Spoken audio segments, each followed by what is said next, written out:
मलाई यो कोदोको नाजुक अवस्था देखेपछि केही शब्द बोल्न मन लाग्यो। यो बिल्कुलै प्रकृतिसँग मानिसको, विशेष गरी प्रकृतिसँग किसानको हार भएको समय भनेर भन्छु म चाहिँ। ल मैले यो कोदो देखाइरहेको छु। विशेष गरी अहिलेको यो परिस्थिति, यो समय, यो मौसम जुन प्रकारको चलिरहेको छ, यो बिल्कुलै खराब चलिरहेको जस्तो लाग्छ मलाई।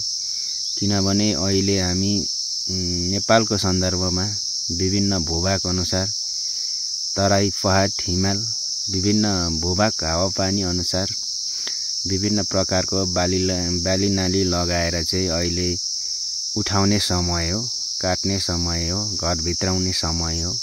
जुन समयमा चाहिँ मौसमले खेलवाड गरिदियो। जुन अहिले यो मैले कोदो देखाइरहेको छु, यो हाम्रो हिउँदे बाली मध्येको एक प्रमुख बालीको रूपमा लिइन्छ।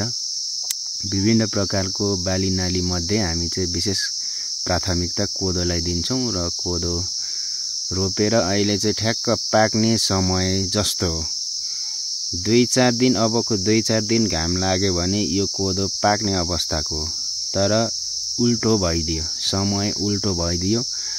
अहिले चाहिँ मौसम यस्तो छ, झरी परिरहेको छ, मौसम खुल्न सकेको छैन, जसको कारण यो कोदो बोटमा नै कुएर जाने अवस्थामा छ।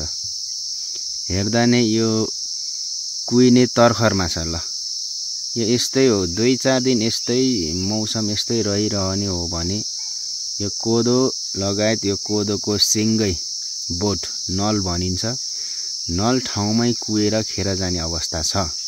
यो किन म देखाइरहेको छु भने यो अवस्था त्यस्तै छ। सबै लडिरहेको छ कोदोहरू, कुनै पनि सिधा ठाडो छैन। यस्तो भएपछि यो पुरै कुएर जाने अवस्था हो। यो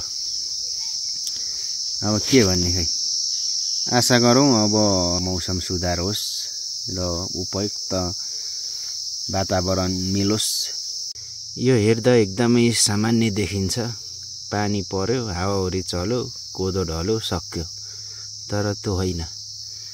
यत्तिको कोदो फलाउन, यत्तिको कोदो बनाउन एउटा किसानले कति गरेको छ मेहनत, कति परिश्रम गरेको छ, कति लगानी गरेको छ, कति रेखदेख गरेको छ, त्यो उसैलाई मात्र थाहा हुन्छ। त्यसैले यो अवस्था एकदमै जटिल अवस्था हो। यो एकदमै दयनीय अवस्था हो।